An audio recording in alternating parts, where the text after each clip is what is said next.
जय जगन्नाथ पिलामानी शिक्षा सुजोग YouTube channel आउ एक नुआ वीडियो को आपण मानकु स्वागत।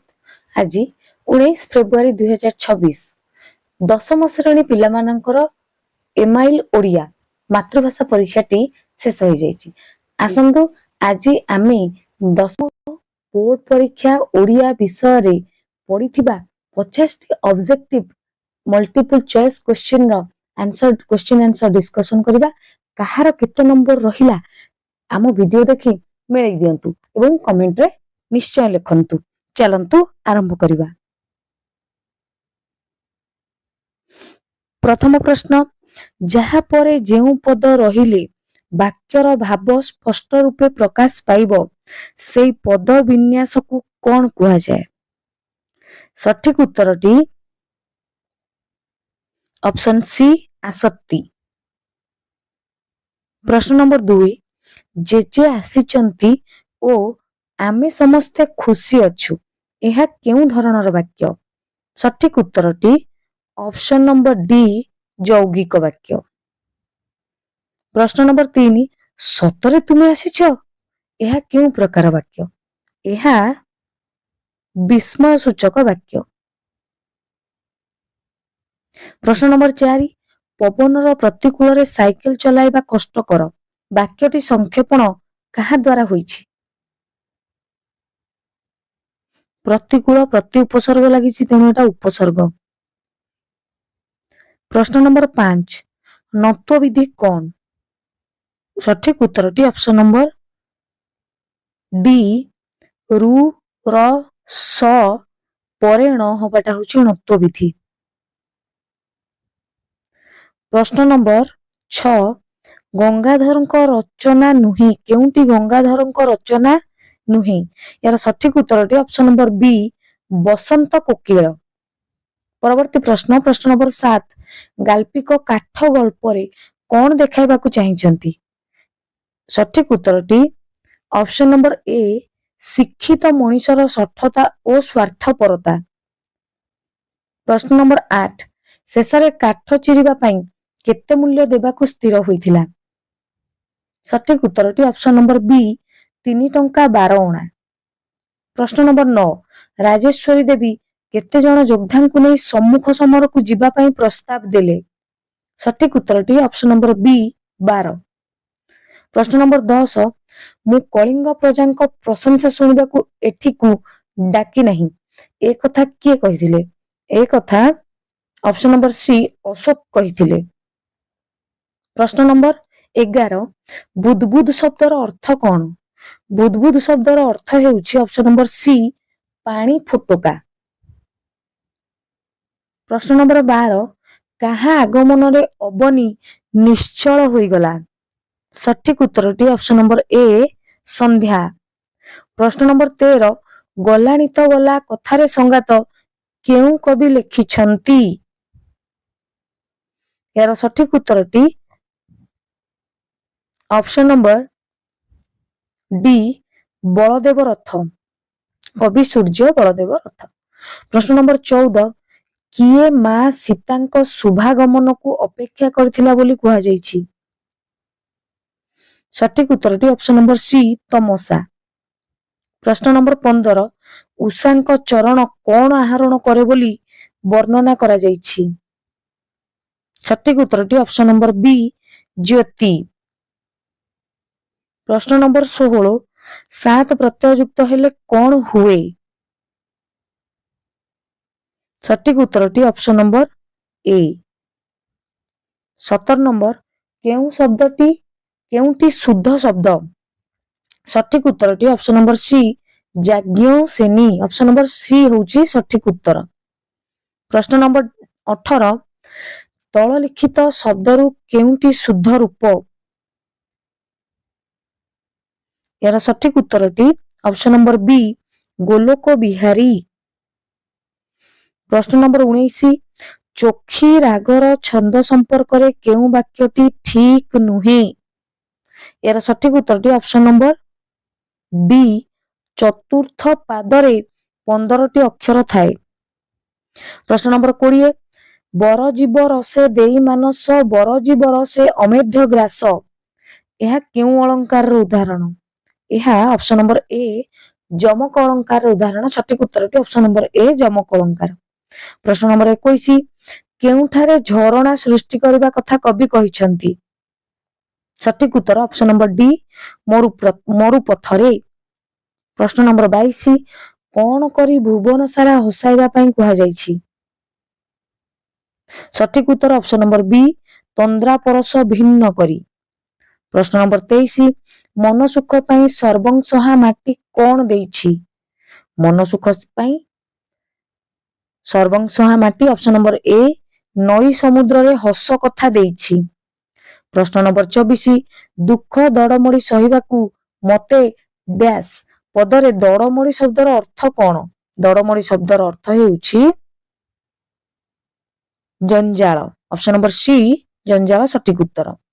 ପ୍ରଶ୍ନ ନମ୍ବର 25 ଅସହଯୋଗ ଆନ୍ଦୋଳନରେ କର୍ମୀଙ୍କ ତ୍ରୁଟି ବିଚ୍ୟୁତିକୁ ଲକ୍ଷ୍ୟ କରି ଲକ୍ଷ୍ମୀକାନ୍ତଙ୍କ କେଉଁ ଲେଖା ପ୍ରକାଶ ପାଇଥିଲା? ସଠିକ ଉତ୍ତରଟି ଅପସନ ନମ୍ବର ଡି ଅସହଯୋଗୀର ଆତ୍ମକଥା। ପ୍ରଶ୍ନ ନମ୍ବର 26 ଶିକର ସମୀରର ଅର୍ଥ କଣ? ଶିକର ସମୀରର ଅର୍ଥ ହେଉଛି ଜଳକଣା ଧାରଣ କରିଥିବା ବାୟୁ। ଅପସନ ନମ୍ବର ଡି ହେଉଛି ସଠିକ ଉତ୍ତର। ଅପସନ ନମ୍ବର ବି ହେଉଛି ସଠିକ ଉତ୍ତର ଜଳକଣା ଧାରଣ କରିଥିବା ବାୟୁ। ପ୍ରଶ୍ନ ନମ୍ବର 27 ଉତ୍କଳ ମାତାଙ୍କ ଚକ୍ଷୁ କାହାର ପ୍ରଦର୍ଶନରେ ଉଦ୍ଭାସିତ? ଏହାର ସଠିକ ଉତ୍ତରଟି ଅପସନ ନମ୍ବର ଡି ଜ୍ଞାନ ଓ ବିଜ୍ଞାନ। ପ୍ରଶ୍ନ ନମ୍ବର 28 ଶିବଙ୍କ ଠାରୁ ସିଂହନାଦ ମାଗିବା ପାଇଁ ପ୍ରଥମେ କିଏ କହିଲେ? ଏହାର ସଠିକ ଉତ୍ତରଟି ଅପସନ ନମ୍ବର ଡି ସହଦେବ।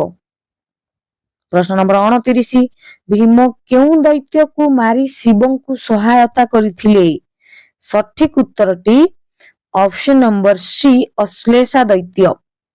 ପ୍ରଶ୍ନ ନମ୍ବର 30 ରାବଣର ଦୁଇ ମନ୍ତ୍ରୀଙ୍କର ନାମ କଣ ଥିଲା? ସଠିକ ଉତ୍ତରଟି ଅପସନ ନମ୍ବର ସି ଶୁକ ଓ ସାରଣ। ପିଲେମାନେ ଆମେ ଏଠି ସେଟ ସି ନେଇଛନ୍ତି। ସେଟ ଏ ବି ସି ଡି ସବୁ ସେଟ ର ପ୍ରଶ୍ନ ଗୁଡାକ ସମାନ କିନ୍ତୁ ନମ୍ବର ଗୁଡାକ ଭିନ୍ନ, ତେଣୁ ଦେଖିକି ଟିକେ ମିଳେଇ ଦେବେ। କେତେ ନମ୍ବର ହଉଛି କମେଣ୍ଟରେ ନିଶ୍ଚୟ ଜଣାଇବେ। ଚ୍ୟାନେଲଟିକୁ ଶିକ୍ଷା ସୁଯୋଗ ୟୁଟ୍ୟୁବ ଚ୍ୟାନେଲକୁ ନିଶ୍ଚୟ ସବସ୍କ୍ରାଇବ କରିବେ। ଏଇଭଳି ଆହୁରି ଉପଯୋଗୀ ଭିଡିଓ ଆସିବା ପାଇଁ ଆମ ସହିତ କନେକ୍ଟ ହେଇକି ରୁହନ୍ତୁ। ପ୍ରଶ୍ନ ନମ୍ବର 31 କେଉଁଟି ଲକ୍ଷ୍ମୀକାନ୍ତଙ୍କ ରଚନା? ସଠିକ ଉତ୍ତରଟି ଅପସନ ନମ୍ବର ସି ଚଟକ ଚନ୍ଦ୍ରହାସ ଚମ୍ପୁ। ପ୍ରଶ୍ନ ନମ୍ବର 32 ବାଦ ବିସମ୍ବାଦ ସତ୍ତ୍ୱେ ପଲ୍ଲୀ ଗ୍ରାମର ନରନାରୀଙ୍କ ଭିତରେ ଜାତି ଧର୍ମ ନିର୍ବିଶେଷରେ କଣ ଥାଏ?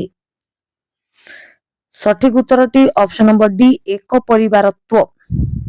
ପ୍ରଶ୍ନ ନମ୍ବର 33 ମନୁଷ୍ୟକୁ ସବୁବେଳେ ଯୁକ୍ତିବାଦୀ ଜୀବ ବୋଲି କହିବା ଠିକ ନୁହେଁ, ଏଇଥିପାଇଁ ପ୍ରାବନ୍ଧିକ କେଉଁ କାରଣ ଦର୍ଶାଇଛନ୍ତି? କାରଣଟି ହଉଛି ଯେ ମଣିଷ ଅପସନ ନମ୍ବର ସଠିକ ଉତ୍ତରଟି ଅପସନ ନମ୍ବର ଏ ସେ ବହୁ ପରିମାଣରେ ଗତାନୁଗତିକତାର ଦାସ। ପ୍ରଶ୍ନ ନମ୍ବର 34 ସଭ୍ୟତା ଓ ବିଜ୍ଞାନ ପ୍ରବନ୍ଧଟି କେଉଁ ପତ୍ରିକାରେ ପ୍ରକାଶ ପାଇଥିଲା? ସଭ୍ୟତା ଓ ବିଜ୍ଞାନ ପ୍ରବନ୍ଧଟି ଉତ୍କଳ ସାହିତ୍ୟ ଅପସନ ନମ୍ବର ଏ ଉତ୍କଳ ସାହିତ୍ୟ ପତ୍ରିକାରେ ପ୍ରକାଶ ପାଇଥିଲା। ପ୍ରଶ୍ନ ନମ୍ବର 35 ପ୍ରାବନ୍ଧିକଙ୍କ ମତରେ ଜଡ ବିଜ୍ଞାନ କେତେ ଭାଗରେ ବିଭକ୍ତ? ଜଡ ବିଜ୍ଞାନ 2 ଭାଗରେ ବିଭକ୍ତ। ଅପସନ ନମ୍ବର ଏ ସଠିକ ଉତ୍ତର। ପ୍ରଶ୍ନ ନମ୍ବର 36 ଉତ୍ପ୍ରେକ୍ଷା ଅଳଙ୍କାରରେ କଣ ହୁଏ? ଏହାର ସଠିକ ଉତ୍ତରଟି ଅପସନ ନମ୍ବର ବି ପ୍ରକୃତ ବସ୍ତୁର ଅପ୍ରକୃତ ବସ୍ତୁରେ ତର୍କଣା। ପ୍ରଶ୍ନ ନମ୍ବର 37 ଓଡ଼ିଆ ଭାଷାରେ କେଉଁ ପ୍ରକାର ରୂଢି ଦେଖିବାକୁ ମିଳେ ନାହିଁ? ଓଡ଼ିଆ ଭାଷାରେ କ୍ରିୟାହୀନ। ସଠିକ ଉତ୍ତରଟି ଅପସନ ନମ୍ବର ଏ କ୍ରିୟାହୀନ ରୂଢି ଦେଖିବାକୁ ମିଳେ ନାହିଁ। ପ୍ରଶ୍ନ ନମ୍ବର 38 ଛୁଞ୍ଚି ମାଛି ପରୀକ୍ଷାର ଅର୍ଥ କଣ? ଏହାର ସଠିକ ଉତ୍ତରଟି ଅପସନ ନମ୍ବର ବି ତନ୍ନ ତନ୍ନ ପରୀକ୍ଷା। ପ୍ରଶ୍ନ ନମ୍ବର 39 ଓଟ ମୁହଁରେ ଜିରା ଏହାର ଅର୍ଥ ସଠିକ ଉତ୍ତରଟି କଣ? ସଠିକ ଉତ୍ତରଟି ଅପସନ ନମ୍ବର ଡି ଅଧିକ ଆଶାୟୀକୁ କମ ମିଳିବା। ପ୍ରଶ୍ନ ନମ୍ବର 40 ଫୁଲ ଯୋଗୁ ଗଭା ପଣ୍ଡିତ ଯୋଗୁ ସଭା ବକ୍ତବ୍ୟଟି କେଉଁ ଅର୍ଥ ପ୍ରକାଶକ? ଯେ ଅପସନ ନମ୍ବର ଏ ଉଭୟ ଶୋଭାବର୍ଦ୍ଧକ। ପ୍ରଶ୍ନ ନମ୍ବର 41 ବେଲ ଅଶ୍ୱତ୍ଥ ବଟବୃକ୍ଷ ଗଳ୍ପର ଆରମ୍ଭରେ କେଉଁ ଗ୍ରନ୍ଥର ଉଦ୍ଧୃତି ନିଆଯାଇଛି? ସଠିକ ଉତ୍ତରଟି ଅପସନ ନମ୍ବର ଡି ଭାଗବତ। ପ୍ରଶ୍ନ ନମ୍ବର 42 ବୁଦ୍ଧ ଓ ମହାବୀର ଜିନ କେଉଁ ବୃକ୍ଷ ତଳେ ସିଦ୍ଧି ଲାଭ କରିଥିଲେ? ଏହାର ସଠିକ ଉତ୍ତରଟି ଅପସନ ନମ୍ବର ବି ଅଶ୍ୱତ୍ଥ ବୃକ୍ଷ। ପ୍ରଶ୍ନ ନମ୍ବର 43 କିଏ କଲମଟି ବିକ୍ରି କରିଦେଇଥିବା କଥା ପଠିତ ଏକାଙ୍କିକାରେ କୁହାଯାଇଛି? ଏହାର ସଠିକ ଉତ୍ତରଟି ଅପସନ ନମ୍ବର ଏ ପ୍ରୀତି। ପ୍ରଶ୍ନ ନମ୍ବର 45 ଚିହ୍ନିବେନି? ନିଶ୍ଚୟ ଚିହ୍ନିବେ, ରକ୍ତ କଣ ରକ୍ତକୁ ଟାଣିବନି? ଏହା କାହାର ଉକ୍ତି? ଏହା ଧରମାର ମା। ଅପସନ ନମ୍ବର ସି ସଠିକ ଉତ୍ତର ଅପସନ ନମ୍ବର ସି ଧରମାର ମାର ଉକ୍ତି। ପ୍ରଶ୍ନ ନମ୍ବର 46 ଫକୀର ମୋହନଙ୍କ ପରି ଯେଉଁମାନେ ଓଡ଼ିଆ ଭାଷା ପାଇଁ ଚିନ୍ତା କରୁଥିଲେ ସେମାନଙ୍କୁ କଣ କୁହାଯାଉଥିଲା? ସେମାନଙ୍କୁ option number C ring leader କୁହାଯାଉଥିଲା। ପ୍ରଶ୍ନ ନମ୍ବର 47 କିଏ ନିଜର ମାତୃଭାଷା ବଙ୍ଗଳାରେ ଲେଖିବା ପାଇଁ ଓଡ଼ିଆରେ ଲେଖିବା ଛାଡ଼ି ଦେଇଥିଲେ? ଏହାର ସଠିକ ଉତ୍ତରଟି ଅପସନ ନମ୍ବର ସି ଅନ୍ନଦାଶଙ୍କର ରାୟ। ପ୍ରଶ୍ନ ନମ୍ବର 48 ବିବେକାନନ୍ଦ ସନ୍ନ୍ୟାସ ଗ୍ରହଣ କରିବା ପରେ କେବେ ପ୍ରଥମେ ପରିଭ୍ରମଣରେ ବାହାରିଥିଲେ? ଏହାର ସଠିକ ଉତ୍ତରଟି ଅପସନ ନମ୍ବର ସି 1886। ପ୍ରଶ୍ନ ନମ୍ବର 49 ମଣିଷକୁ ନ ବଦଳେଇ କଣ ଭାଙ୍ଗିବା ସହଜ ନୁହେଁ ବୋଲି ପ୍ରାବନ୍ଧିକ ଉଲ୍ଲେଖ କରିଛନ୍ତି? ସଠିକ ଉତ୍ତରଟି ଅପସନ ନମ୍ବର ଡି ପୁରୁଣା ସମାଜ। ପ୍ରଶ୍ନ ନମ୍ବର 50 କେଉଁ ପତ୍ରିକାର ପ୍ରକାଶନ ବର୍ଷ ତ୍ରୁଟିଯୁକ୍ତ ଅଟେ? ଏହାର ସଠିକ ଉତ୍ତରଟି ଅପସନ ନମ୍ବର ବି ଉତ୍କଳ ସାହିତ୍ୟ 1868। ଏଇଟା ପ୍ରକାଶନ ବର୍ଷ ତ୍ରୁଟିଯୁକ୍ତ ଅଟେ।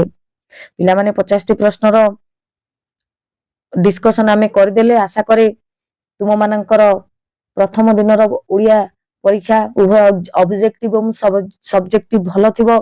ଭଗବାନଙ୍କ ନିକଟରେ ପ୍ରାର୍ଥନା ଅନ୍ୟ ଦିନ ଗୁଡାକ ମଧ୍ୟ ଭଲରେ କଟୁ, ତୁମେମାନେ ଭଲ ନମ୍ବର ରଖ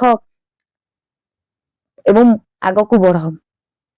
ହଁ, ଭଲ ଲାଗିଥିଲେ ନିଶ୍ଚୟ ଶିକ୍ଷା ସୁଯୋଗ ୟୁଟ୍ୟୁବ ଚ୍ୟାନେଲକୁ ସବସ୍କ୍ରାଇବ କରନ୍ତୁ, ଲାଇକ୍ କରନ୍ତୁ, କମେଣ୍ଟ ମାଧ୍ୟମରେ ଜଣାନ୍ତୁ ତୁମର ନମ୍ବର ଅବଜେକ୍ଟିଭ କ୍ୱେଶ୍ଚିନ୍ ମିଳେ କି କେତେ ନମ୍ବର ରହୁଛି। ଭିଡିଓଟିକୁ ଶେଷ ପର୍ଯ୍ୟନ୍ତ ଦେଖିଥିବାରୁ ଧନ୍ୟବାଦ।